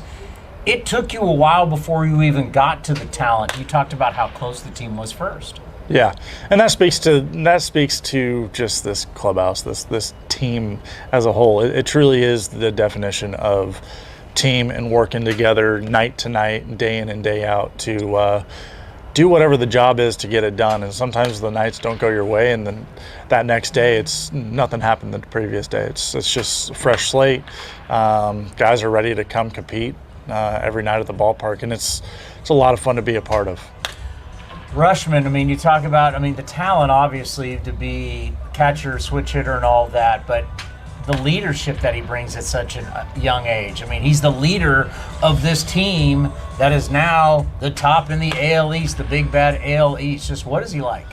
He's, first off, I think Adley, a lot of Adley's beliefs and stuff, go unnoticed, and he's very humble, which I think first and foremost stood out to me the most. He truly cares about each guy on the team and pitching staff, importantly. But I think I was surprised with how humble and how devoted to his work he is, and he's just very simple. He's just day to day. He's makes it easy, and he's really easy to get along with. There is no ego with Adley, and so it's a lot of fun. You realize you're talking about an Oregon State guy. I do, and I'm wearing right? black and orange too. Okay, so there's part of that is a little difficult. Painful? There is a little bit of difficulty there, but you know what? He going into my last start in Seattle, a bunch of Oregon State fans were there for him, and then yelling about how much I suck and how much I went to Oregon. So long story short, Adley made a joke. He's like, he's with us now, even though he wore duck colors. He's with us now. And after that, I kind of laughed, and he kind of made it, whatever that guy was saying, it was awesome. So he just made it easy for me. It was Adley's been great. He makes things light with everyone, and he definitely knows the personality of each pitcher out there. Well, we're going to ask you about the Pac-12 because we know how much it means to you. How important is it? Haven't really thought about it, but we're starting to get ready for college football. As my San Jose State Spartans are taking on USC first game, week 0. So we're hoping to end the last year of SC in the Pac-12 in a miserable way. But how bad do you want to win the Pac-12 in the last year of maybe Pac-12 football? I honestly, from a Pac-12 standpoint, you want to win that last one to be the but it's funny because my grandfather played in the Pac-8. I played in the Pac-12, and so the Pac has a little bit of a special place in my family life. So it's going to be tough to see the Pac-12 go, but I will say being able to go up to Maryland and watch the Ducks or Trojans, take on Maryland will be a lot of fun. It'll be a little bit closer. Yeah, Purdue, Rutgers I might not go Indiana. to. I'll definitely probably go to Ohio State or Michigan. Those games. So it'll be a lot of fun. I'm excited to see some bigger football. Maybe it helps with recruiting too. I haven't really thought about too much in depth of how it affects all the other sports. I know it's travel-wise, it's going to be a pain in the butt for all the baseball programs to travel coast to coast. But you know what? A lot of those guys that I played with when I was in college, we all had the same goal in mind, and is win obviously college, but try to get to the next level. So maybe it prepares some guys a little bit more for professional ball and gets them excited for that life. Well, I know they say all the time when a former player comes back and they say, hey, we're rooting for you, just not this week. And not true. I'm always going to root for you because you were so good to us as we've grown this thing and it's gotten bigger and bigger and we've become number 1 in all of Major League Baseball. You were definitely a part of it when you came over. I remember the first time we interviewed you, you were back home, you were about to go go-karting, you were in your car on video. I can't say enough for the time that you gave us and always being there for us. So no matter, I don't care who you're pitching against, I'll always be rooting for you. Thank you, seriously, from the bottom of my heart. Everything you did for us here at A's Cast and A's Cast Live. Yeah, thanks for having me. And again, you guys have always treated me great, and really enjoyed being on the show. Always, anytime you guys asked, I was always loving coming on because I knew we'd have a little banter for football, and among other things, you guys are so insightful and think about everything that goes into our game, and aren't just solely focused on A's, but it's really cool what you guys do and how you guys go about your interviews. So it's been a lot of fun to be a part of. And last thing for Oakland fans, just know that Oakland has a special place in my heart, and I miss you guys, and I'm with you guys every step of the way throughout your guys' process and everything that's been going on. So I got your guys' back. He's the man right here on A's Cast and A's Cast Live. The great right field Will is here, by the way, lady. Come here, right field. The great right field Will. I'm telling right field, when the ports come, so when the ports come to San Jose, at San Jose Muni, I will buy you drinks. I love it. There you go. There you go. That's just him, right? Not his entourage and. No, not the whole right field crew. You know what? If there's right field people there, I'll buy everybody some beers. So we're going to Port. I didn't say I was buying you beers. It's okay. I don't mind paying from there because I'm always really good luck with the beer battery. So it's all right. Roll out the bear. I miss Cole Irvin. I love Cole. Now, Daryl Hernandez, I will say I criticize the trade heavily. I am never a person that's ever to admit they're wrong. I will admit when I'm wrong. I've been wrong quite a few times, and I'll continue to be wrong. I did not like this trade at all. And I was like, who is Daryl Hernandez? Back then, we called him Hernandez. That's true. And we're like, he's like the 15th rated prospect for them? Whoa. I think he was 16th. 16th rated? You got to be kidding me. We gave up 30 starts, 200 innings. And I know. But in the end,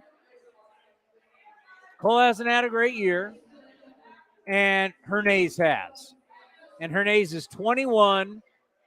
He can swing it, and he could be the shortstop of the future. And if you just got your shortstop of the future for Cole Irvin, you're going to tip your cap to the front office in this deal. And I will have to say how terribly wrong I was to criticize that trade. I just went and looked. He's 12th in our system now. This is after the draft, so there's guys. What the hell does that mean? He's hitting 300 in AAA, and he's rated 12? Who's doing these ratings? I have to disagree with you about shortstop of the future because I already burned my Jack Wilson jersey and got my Jacob Wilson jersey ready because all he does is hit for Lansing. So I thought he was the shortstop of the future. I forgot to ask David Force about Jacob Wilson. He's doing. I think I sent you the thing. He's doing a nice job in Lansing. Hernandez is hitting like over 330 in AAA, and he's 21 years old. Now, does that mean something? Yes, because even when you're playing in elevation, or even when you're playing in that dry air, I'm not talking about home runs. He's hitting. He's getting base hits. He's 21. He tore up AA Midland, and now he's tearing up AAA. What did you say he's hitting? 360 now. 351. 351. I had said 330. All right, I'll give him an extra 20. But I'm just saying, it could be one heck of a deal. So that's the thing. Front offices, not every deal you're going to make is going to be a winner. No, I mean, Cole was one heck of a deal, and they got him for cash from the Phillies. So you flip a guy you got for cash for a guy that could be a shortstop of your future. And that's what David has always said, basically, and in a very nice way. Listen, dummies, moves are moves that make moves. So you bought Cole for cash, now traded Cole, and if the guy you traded, which would be Hernandez, turns out to be, let's say, your starting shortstop for a couple of years. So you bought Cole for cash and flipped it for him. You got great. Yeah, I would say for what we thought he was going to be, you got a couple really great numbers out of him to then flip him for a shortstop. Yeah. I mean, they could be here for a long time. He's 21 years old. Yeah. And we love Cole, but Cole's, what's Cole? Getting close to 30 now. So he's not saying he's anywhere near the back end of his career, but once you hit 30, we know how it works, especially with pitchers. But he's a left-handed pitcher, so he could pitch for another 15 years. I mean, how long Jamie Moore pitched? He's going to pitch till he's 45. I mean, Jamie Moore did it for a long How time. long is it's tough to do a show in here. It is. Because you got so much going on, and you don't have anything in front of you. Well, they really want you to do bingo during the Kotze. No. I want to do this Yankee thing. So a Yankee prospect, now done, has gone on the I want to call him Scott Braun. Is it Scott Braun? Yes. Scott Braun. It's a show's called Foul Territory. Who used to be on MLB Network. They now have a streaming show. And this prospect talked about how the Yankees have been dealing with their minor league system. And it's basically what you're getting from quite a few teams. I have some of it from earlier today. He talks about what he talks about. I think we're going to have to wait till Monday to get into this. But I'll save this for Monday. But one of the things that they're doing is in their minor league system, all they care about analytics. And all they care about is how hard you hit the ball. So if you hit the ball hard and you make an out, that counts as like a hit in their numbers. Okay? Yes. If you strike out, doesn't matter to them at all. It doesn't count towards this number. Do you have the part where he explains it? Also, it's him talking about like all they care about is hit. Was it hit FX, OPS, or whatever, or hard hit rate, something like that? He explains. That's all they care about. So if you strike out, it's a non-factor. Yeah, he talks about that in there too. If you want it, we don't have time. We can save it. Yeah, we'll save it for Monday. But I just want to give you guys. Right now, there is a player who is third in exit velocity at 94.1. Is that good? That's pretty good. There is a player whose hard hit percentage is 50.3, 18th in baseball. Is that any good? It's pretty good. Barrel percentage is 5th in all of baseball. Is that any good? Yeah. So you're going to tell me that a guy that's third in exit velocity, average exit velocity, 18th in hard hit percentage, and 5th in barrel percentage. Are you telling me to guess who it is? I think I know who it is. Is it Giancarlo? But you're going to tell me that that's all good. I wouldn't say it's great, but you're saying it's good. Knowing you think it's good. The exit velocities. That's Giancarlo Stanton, the absolute stiff. What's he hitting 201 this year? Stiff. He's one of the tops in hitting it hard and on the barrel, and he stinks. And they're now admitting, my God, this is a disaster. Disaster is a DH. Can't play in the field. Too much money. It's what the Yankees are. And that tells you right there. What I've tried to emphasize, if you've noticed about Zach Geloff, is that Zach Geloff, and I thought, and you should cut up that first answer by David Force because that was great, where David Force said two things we should cut up. David Force talking about once you get here, I don't care about all that stuff. I just care about production. Yeah. And number two, Kirby Sneed comparing our young guys to Vlad Cavanvigio. Do you know who his dad is? Craig.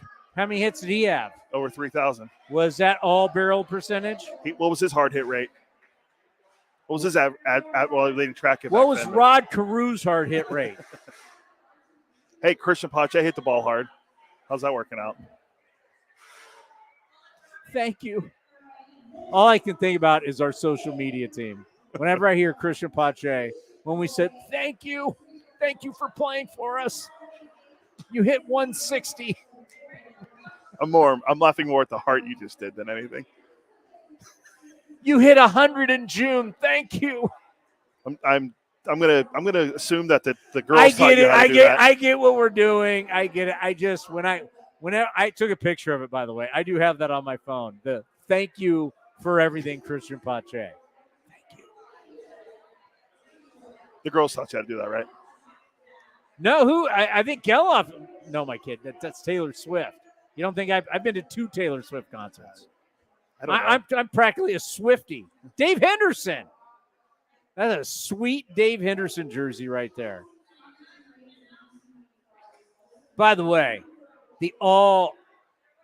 my man is in white shoes, white pants, and a white Athletics Dave Henderson jersey. He's looking clean. He looks like he could go out there and patrol center field right now. That's what you see here at the Treehouse. We've got bingo. We've got prizes. We've got drinks. Don't forget, get out and vote. Athletics.com/vote to vote for the A's Hall of Fame because it ends on September 6th. 6th, yes. Are we right? How long? I don't even know how long David Force was. Force was great. Force was like 20 minutes. He just kept going with him. Force didn't look like he was trying to itch to get out either. He was just, next time we do it up here. David's great. To let everybody know, David Force is one of the great guys I've ever had to interview on a consistent basis. You ask the questions, he answers it. It's no BS. It's no spin. He told us, he goes, I don't spin because then I never have to worry about backtracking and if I lied or anything. What you ask him, he's going to give you the answer. Never takes anything personal. It's just ask me the question, I'll answer it. Yeah, I forget what where. Oh, next time we do, we got to have him up here at 4:00 again when the show starts. We'll have him He's actually got to intro lead the show. Yeah. We should have him by himself. This is David Force. Welcome to A's Cast Live. I was very excited today to hear Lawrence Butler say he watches our show. Yeah, he said it. The minor leaguers are so it's going to be interesting going down to spring. These guys are all watching the show. Cole said some nice things about us too, with what we're doing and everything. Cole knows he's been on the program as much as anyone besides Liam Hendricks. So, how long is I'd say it's like 11 minutes. What time is it? 5:36. Good time. So we have time. We could play Kotze and. No, I got to do pregame. That's what I mean. So we can play it now, so you can get over there. Is there anything else we want? Oh, you know what? Today, I was supposed to ask you about Chris Young. Chris Davis. Chris Young. Which Chris Davis? Oh, Oriole great Chris Davis. Which Chris Davis fell faster, Oriole or A Chris Davis? Chris with a K or Chris with a C? They're both making a lot of money too. Ooh, I'm gonna go with Orioles Chris Davis. Yeah, and he was making a lot more money. Okay. I think he's still getting paid. Earlier today, and it's kind of like a life lesson for everybody. Chris Young, does he have title of just GM? What's his title with the Rangers? I think he's GM. I'm gonna president of baseball operations, or let me get the official title. He is the senior. He's the current general manager of the Rangers. Former 6 was he 6'10"? Yeah, from former 6'10" pitcher, former basketball player for Princeton. Chris Young, long career, good career. He now runs the Texas Rangers. He was on MLB Network today, being praised, and they should be, for the great year that they're having. Life lesson for everybody. Because Chris Young is new on the job. He was a part of the franchise, but John Daniels was the head. He made sure, as Brian Kinney in their interview was giving him all the props, that he had to mention his predecessor and the people that have worked for the Rangers that are no longer there. Now, Chris Young could have easily, because let me tell you something, MLB Network now, whether you watch it, just MLB Network or MLB Now, the show, whether you watch MLB Network or not, everybody in baseball does. I walked into Mark Kotze's office today, MLB Network's on. I went down below where the A's old clubhouse used to be, which is now a workout room, that MLB Network's on. So everybody in our sport, this is the channel that they watch. So, Chris Young, being asked, was very humble and did not take all the credit and talked about John Daniels, JD called him, and gave respect to the people that helped make, because he's not the guy that officially signed Seager. He's not the guy who officially signed Marcus Semien. He's not. He's not the guy who traded for Jonah Heim. This was all done. Like, there's all kinds of guys, all kinds of Brandon Lowe. Who else? Nathaniel Lowe. Nathaniel Lowe. That's Brandon Lau. Brandon Lau. Lowe in. There's another guy, John Gray. I think that was Daniels. Okay. Who signed Simeon? Was that him? No. That was Daniels. Yeah. I don't think he traded for Adolis Garcia. No way. Now he gets credit for Max Scherzer. He gets credit for Boch and DeGrom and all that. But the fact that he goes and he gives credit where credit should be given, that shows maturity. That shows leadership. That's a guy that gets it. And you wonder why Bochy signs. Obviously, Boch played for Boch, but you now know that their relationship, why Bochy has that trust and comes in. That's leadership, man.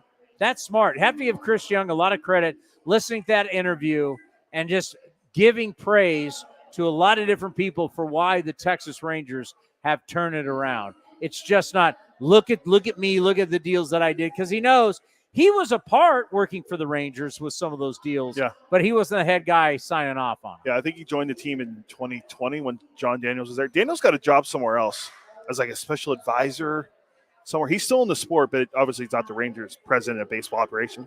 Where is John Daniels now? I remember he got a job in the offseason or right before the season started. Another quick thing that maybe we can get into on Monday, because I know we're not going to have. He's a executive senior advisor for the Tampa Bay Rays now. Mark my words, folks, for you football fans out there, the biggest scandal in football history could be coming. And NFL owners are scared to death. John Gruden's case is now in the Nevada Supreme Court. If John Gruden wins in Nevada Supreme Court, the NFL knows it's in trouble.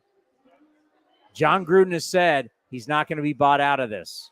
There's not a check that they're going to be able to write to make him go away. And if all of a sudden, all of the emails that were around the Washington Commanders and Daniel Snyder that have other NFL owners in it and have Roger Goodell in it, and there's a lot of stuff in there that could bring a lot of people down. And if Gruden wins this in the Nevada Supreme Court, this could make the Astros scandal look like nothing. This could be one of the biggest sports scandals we have ever seen, and John Gruden could be bringing them all down. Mark my words, it is going to get interesting. Does that mean that Gruden goes back to coaching the Raiders? Gruden wants to be back in football. By the way, Gruden right now is helping out with the New Orleans Saints. And I think that for all football fans, and I know we got Niner fans and Raider fans who both watch, but football fans in general, who's the one guy? Who is the one guy? Because I think there's no way Mark Davis acted independently here.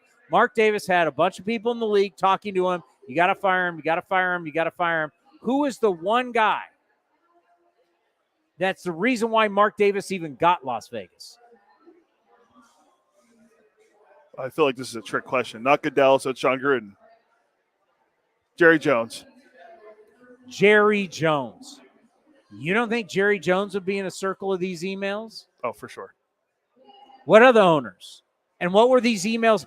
They know that these thousands of emails that they just cherry-picked to John Gruden. Some of you might not even remember it. There's thousands of emails, and they just cherry-picked a couple Gruden and released them and leaked them to the media, which cost Gruden his job. You get into all these emails and you get into all these communications, and now you start linking the players' union to the commissioner to owners. I mean, this thing, the NFL is the biggest, most powerful league in the United States of America. And if you have some of the biggest power players getting brought down, this will be, what's the biggest scandal in American sports history? I mean, there's been a lot, but Astros thing's pretty big. Black Scott Sandal. But that's baseball. Yeah. Modern day baseball. Deflategate. Modern day baseball does not sniff the NFL. No. So I mean, like football. That's what I'm saying. If Roger Goodell has to step down, if you've got multiple owners that I don't even know, because I mean I'm not a lawyer, but if they're all in this could be really, really nasty, dirty, and scandalous. And I think for us, the public, we'll eat every minute of it. We'll eat it up. But a lot of people don't realize that right now, that John Gruden's case is in the Nevada Supreme Court, and that we'll have the answer. What I've researched, we'll have it in October. It'll be in October this will go down. It's right in the middle of the season. So think about this. If Gruden wins in the Supreme Court, after that, this lawsuit is so game on. You can start questioning NFL owners, Roger Goodell. I mean, you think these owners want to be sworn, and have to be, hey, you're going to be on record. Depositions, you think they want to be deposed? NFL owners want to be well, this is what your email said, because then they're going to have to go through the whole case. All the emails will have to be released. Think about everything that'll be leaked. It's going to be crazy. And he said he's working with the Saints now, back with Carr and Dennis Allen. Yeah. Who says Gruden won't be the Saints head coach in the next couple of years? Who's to say that if the Raiders don't have a good year, that John Gruden, part of his negotiation with the league, reinstall my contract with the Raiders? How many years was left on it still? Like 7, 8. That's what I said when you said he can come back. I'm like, so is he going to go right back to the Raiders? Crazy things could happen, but more importantly, it's time for the Mark Kotze Show. I just wanted to bring that up because I don't know how many people, but I don't know. I had a little Raider feeling today while I was here in the old East Side Club. Now we call it the Treehouse. Here is our weekly conversation with the A's manager. Time now for the Mark Kotze Show, brought to you by Nest Bedding. Love where you sleep. Check out their locations in the Bay Area, or you go to nestbedding.com for your mattress, your sheets, your pillows. This guy and his family all sleep on beds from Nest Bedding. We do. Tony, that's awesome. What a great intro right there. Nest Bedding. Right, and you got, the whole family. They got kids at college. They got Nest beds. So everybody's sleeping good in the Kotze household. They're definitely sleeping in a dorm room with some sheets and a blanket from Nest Bedding. So we did that yesterday. We moved them in, and we have 2 in college and 1 left in the house. You remember those days being back where the dorms, and I'm sure the dorms are much nicer than when we were in school. Things have probably changed. My school didn't even have dorms. Fullerton didn't have them back then? No, you had to rent an apartment if you wanted to stay on campus somewhere. Well, yeah, now they don't allow you to bring a car to school. I've been learning all this because my kids are about to go to college. It's like back in the day, for us going away to college, they just threw you in the deep end of the pool and said swim.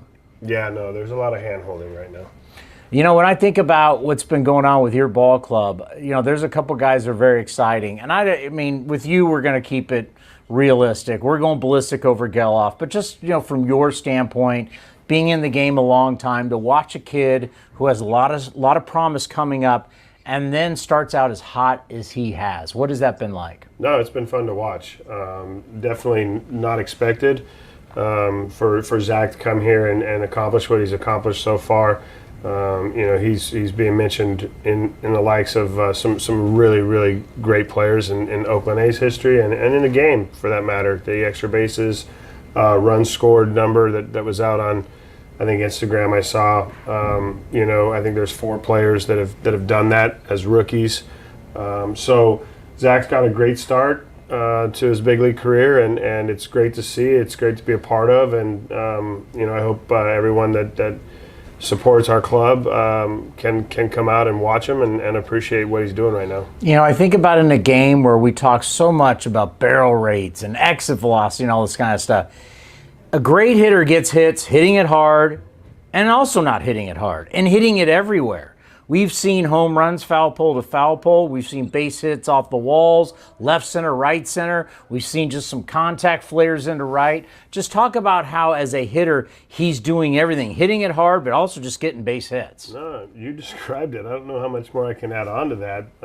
You know, and the intensity that he plays the game in, or at, I should say, you know, going and hitting a ball in the right center where it's not splitting defenders, it's kind of in between and in front of them, sliding headfirst into second base, getting a double. That shows his passion, that shows his hustle. But like you said, he's using the whole field right now and using it well. We talked to you about Lawrence Butler, and you said, I mean, at the beginning of the year, you know, this kid's exciting. He's going to be exciting. I just walked by him here in the clubhouse. I mean, he's a big dude. It's 6'3", powerful. He's a great athlete. Just talk about his addition to your clubhouse and what he brings. Yeah, for Lawrence, he's put the work in. I think he was drafted 5 years ago. He's, you know, been grinding through the system up until 2 years ago. You know, they weren't sure at that point whether he was going to make that transition and become the type of player that they had drafted him and felt like, you know, when they drafted him, he could have success at this level. And there was a big adjustment for Lawrence. He started really controlling the strike zone better, started impacting the baseball. As you said, 6'3", he's big, he's got leverage, stands upright. He's got a great two-strike approach right now. He's spreading out, he's tracking pitches. So really, you know, he's gone from a player that was somewhat on the radar because he was a high school draft pick, but now he's gone from that to being a possible impact player at the big league level. What's it like for you now writing out the lineup card when you got these young guys? It put a little smile on your face when you're writing up the lineup? Yeah, it does. It definitely is exciting, you know, to write Lawrence Butler and bat him leadoff tonight and get him at the top of the lineup, and Geloff too. You know, the things that we had talked about, being hopeful that this would happen if our season didn't go the way it did, or even if it did go the way it did, that at some point this year we'd see those two names, you know, helping us win games, and they're at the top tonight, and that's exciting for us. You talked to the team on the road trip about finishing. You've mentioned that multiple times. It was big for you early on in your career to finish a season out. No matter how it's going, to finish that season out. Why did you think it was important to talk about the team and talk about a strong finish? Well, I think, you know, for this younger group coming here, they need to hear that message. They need to understand that it's not just great to be here, that baseball is a game, but winning is our business. And, you know, we had a tough road trip. We you know, gave a couple games away where I felt, you know, that we needed to finish those games. And, you know, errors and, you know, physical mistakes are going to happen. But really the message is more, you know, hey, let's be a great teammate. Let's pick each other up, you know, in certain aspects, just not on the field, but off the field, and the way we train, the way we work out, the way we prepare. There's going to be a level of expectation over the next 42 games to continue to run through the finish line. I think that was big for you in your career, right? And big for any player, even if you're doing well or you're doing bad, to finish that season out. Yeah, 100%. And it prepares you for the offseason. It prepares you for next year. You know, I think this club now, with the nucleus that's here, for the most part, will be a part of our ball club next year. So there's an opportunity for them as well to make a statement. We're going to play 18 games in our division. You know, tonight we're playing the first place team in the National League East. And, you know, I think we've continued to be more competitive since June. And that's the goal. The goal is to finish off the season being competitive and win as many games as possible. What you kind of just said in there excites me, excites a lot of A's fans. I think the battle at spring training, this young core going to be here at spring training. It's going to be very interesting. But I want to talk about the guys that the cameras don't see, that people don't talk about, that travel with you guys. They go through the grind, but they're not making millions of dollars. And they've got to prepare these guys. You had a lot of different moves on the trip. That means we've talked to Steve Vucinich over the years. Somebody's got to get the names on the back of the jersey. Someone's got to have the uniforms ready. Someone's got to be prepared. Mickey Morabito's got all these flights going on. Just talk about, the machine that is the Oakland A's and everything that goes on. Yeah, so let's start with Mickey Morabito. So Mickey's been traveling secretary for the A's for over 50 years. He's the best in the business, but Mickey was a little bit unwound, I guess is the right way to say it, over the road trip when we made a ton of player moves. I think it was 6 in all. And like you said, when that player move comes down the chain, he's got to now call and contact the player in AAA that we're bringing or the player that we're bringing from a different organization. He's also got to contact their traveling secretary, arrange flights, arrange hotel rooms, change a manifest because he's in charge of the manifest for the flight. That really gets him going if he has to change the manifest. So Mickey was busy at work, and then the guys in the clubhouse. Brian Davis was on this road trip. Brian Davis has been with the A's just as long, 30 years at least. Matt Weiss, Cliffy Clavin. These guys are in charge of uniforms. And so when a player is, recently acquired, like Spencer Watkins was going to make a start for us. We got him the day before. They had to make up a jersey. They had to get him a number. They got to get him the name. They got to get his equipment in from wherever he was playing. So they were quite busy, and I just wanted to give them a shout out because it means a lot. They do grind. They're the guys behind the scenes that stay here late until 11:30, 12 o'clock in the morning, washing uniforms, hanging uniforms, and getting this place ready so these players can walk in and just focus on baseball. Yeah, this isn't Little League where you got a mom that's just going to sew it on. It's got to be done the right. You got to find, and every single town, they have places that will open up for you in the middle of the night and get stuff ready for you, but it's the connections, it's the hard work of everybody in that clubhouse. Yeah, it really is. It takes an army to make this machine go, and I appreciate you mentioning those guys because they don't get a lot of credit, but they do a lot of work. How are you doing? I'm sure everybody always asks you about everybody else. How are you doing? It's a great question. I think the focus for me is continuing to teach, to be positive, to come in here and know that there's going to be better days ahead, and that this group can have impact here, leading this organization forward. And that's the goal. The goal is to, at some point, be standing on top of the hill. Yeah, people don't understand. It's like you're in control of this whole thing, and you got a lot of people in there who will struggle with losses, and they get down, and they can't see you down. You may get angry, but you are the leader of the ship. You got to be the guy, and you got to be it every day. Yeah, and that's part of showing up. That's the first part of the day is showing up. The next part is being prepared and having that energy and that positivity with these guys, knowing that we're going to get better, that we're going to improve, and that we're going to get this thing turned around. Great stuff. We'll see you next week. All right. It's the Mark Kotze Show, brought to you by Nest Bedding. Love where you sleep. Check out their locations in the Bay Area, or you go online to nestbedding.com. Mattress, pillows, sheets, you name it. Go to nestbedding.com. And that was the Mark Kotze Show, brought to you by Nest Bedding. That's going to do it for A's Cast Live today and Friday in the Treehouse for another edition of Happy Hour. We want to thank Mark Kotze, A's General Manager David Forst, Cole Irvin, and Kirby Snead for stopping by. Chris Townsend standing by for A's Total Access, brought to you by Chevron. Thank you for watching and listening to A's Cast Live. We'll be back on Monday at 4 o'clock right here on A's Cast and A's Cast Live. This is Chris Townsend and Commander Cody for Link Soul. You got to go to their website right now, linksoul.com. The new polos are unbelievable. New colors, lighter weight. We got our new summer shipment, Cody. I couldn't be happier. I look better, all thanks to Link Soul. So we're talking about new polos. You can check out their shorts, anything you need for summer. They have it right now. When you go to their website, they've got a smoking summer deal. Go to